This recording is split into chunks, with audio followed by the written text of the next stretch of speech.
Siku and Jema A. In this video, we're comparing plant and animal cells. We know there are a lot of similarities and there are some differences, and you should know those by the time you've done all the work on these questions and reviewed a lot of these notes. So we're going to look at it in a number of ways. One is you should have this sheet that says plant and animal cells. Read more about it. And over on the right, it has a nice comparison. It tells you what's present and absent. And so if you see present, present, you know that's something they have in common. And if you see absent in one place and present in the other, you know that's a difference. You also have a booklet that looks something like this. And it goes through and itemizes the structures they have and talks about some of the differences. And you should take a careful look at that. But we are going to look at this diagram that you saw earlier. And so I'm just going to go quickly through some of the differences, and then you'll see those reinforced if you read the handouts. First big difference between a plant cell and an animal cell is the shape. Animal cells tend to be rounded. Plant cells tend to be more rectangular. Now, if you were able to be at school, we'd do a lab and we'd look at human cells from the cheek, and we'd look at onion cells from plants, and we'd look for these differences, and hopefully we'd find them. The other thing we should notice is on the outside of an animal cell, we have a cell membrane. So cell membrane right here, it's the outer, and we know we have to have a cell membrane regulating what enters and leaves the cell. Well, a plant cell will have a cell membrane, but notice it's not on the very outside. It's inside another structure. And a plant cell will have a cell wall, and this is very rigid.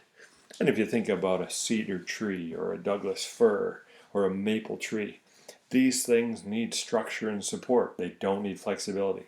So this gives it rigidity so the plants can grow up high as they try to get the best position for the sun. On the other hand, we don't have a cell wall in animal cells, and if you think about animals, they tend to be moving around. They need to have more flexibility, so that's an advantage that way. When we look at a plant cell, we're going to find often it has a very big vacuole. That's a big storage area, and that's not something we tend to find in the plant cell. If it's going to have vacuoles, they'll be a lot smaller. And what that means is here the nucleus is fairly centered in an animal cell, and here the nucleus has been pushed off the side by the vacuole. We look at a plant cell and we see it has a chloroplast, at least one, maybe more. But if you look at an animal cell, it will not have a chloroplast. And that's because, of course, plant cells carry out photosynthesis in the chloroplast. Animal cells do not.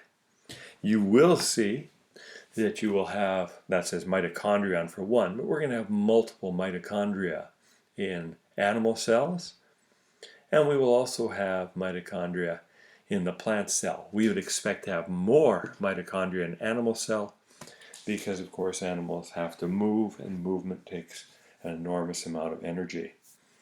In plant cells, we may have plastids. We may have things called leucoplasts, where we're going to store starch and things like that. And we are not likely to find those in an animal cell. We'll also find centrioles in an animal cell. We're not going to worry about those this year. That's more to do with mitosis that you'll learn about in Science 9. And we don't find those in plant cells. So that's hitting some of the highlights about the differences between animal cells and plant cells. And you've got to go and do some reading, those two other things, to make sure that you've got it nailed down and can answer some questions.